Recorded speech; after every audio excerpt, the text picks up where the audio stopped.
Hello everyone, আসসালামু আলাইকুম সবাইকে। আশা করি সবাই খুব ভালো আছেন। আজকে আমি পুরাটা দিন বাসায় বসে কি করি আপনাদের সাথে সেটাই শেয়ার করব। সকালবেলা ঘুম থেকে উঠে ফ্রেশ হয়ে নিয়েছি। ফ্রেশ হওয়ার পর আমি সুন্দর করে আমার পুরো বেডরুমটাকে সুন্দর করে গুছিয়ে নিয়েছি। গুছিয়ে নেওয়ার পর যে আমি নাস্তা করতে চলে গিয়েছি। আজকে নাস্তা হলো ডিম ভাজা আর রুটি আর চা ছিল। নাস্তা করার পর আমার ফেভারিট ময়শ্চারাইজার ক্রিমটা অ্যাপ্লাই করে নিয়েছি, আর আমার হোমমেড লিপ বামটা এটার মধ্যে স্টোর করে রেখেছি। এটা সুন্দর করে অ্যাপ্লাই করার পর আমি ছাদে চলে গিয়েছি। আমাদের কাছে কতগুলো মাটির টব ছিল, সেটা সুন্দর করে রং করছি আমি। এরপর ছাদের থেকে এসে যে আমি ভালো মতো চুলের গোড়া থেকে আগা পর্যন্ত সুন্দর করে ভালো মতন অয়েল অ্যাপ্লাই করেছি। বাজারে নারকেল তেলের মধ্যে জুই তেলটা আমার পছন্দ, আর বাকি তেলগুলো আমার কাছে কেমিক্যাল লাগে। আমি অনেক বছর ধরে আম্মু আর আমি এই তেলটা ব্যবহার করছি। আর এই জুই তেল দিয়ে যে আমি একটা হোমমেড হার্বাল হেয়ার অয়েল বানিয়েছিলাম, মাঝে মধ্যে ইউজ করি। এরপর আজকে লাঞ্চে ছিল বিরিয়ানি, আম্মু বিরিয়ানি রান্না করেছিল।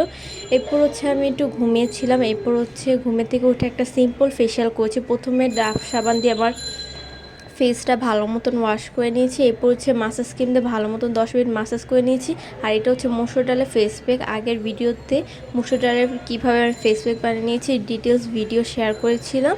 তো এখন ভালো মতন ফেস প্যাকটা অ্যাপ্লাই করার পর যখন ফেস প্যাকটা শুকিয়ে গিয়েছে, তারপর ওয়াশ করার পর আমি এখানে একটা রেড সিরাম ছিল আমার কাছে, সেটা অ্যাপ্লাই করেছি। এবং সিরামটা অ্যাপ্লাই করার পর 10 মিনিট পর আমি একটা সুদিং জেল অ্যাপ্লাই করেছি।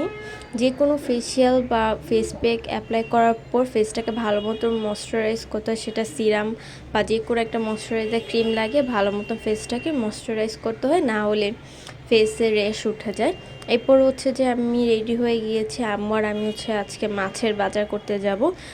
মা সুন্দরভাবে রেডি হয়ে বের হয়ে গিয়েছে। আমি জাস্ট লিপস্টিক দিয়েছি আর ফেসে কোনো মেকআপ করি না, যেহেতু ফেসিয়াল করেছি ফেসটা এমনি ভালো ছিল। তারপর মাছের বাজার করে এসেছি, সাথে ফুলকপি, মাছের বাজার আর আদা রসুন কিনে নিয়েছি। এখন সব আদাগুলো ছুলতে হবে। অর্ধেক আদা ছুলার পর আমার অনেক বেশি ক্ষুধা লেগে গিয়েছিল। তারপর আমার জন্য আমি স্যুপ রোজ বানাতে চলে গিয়েছি।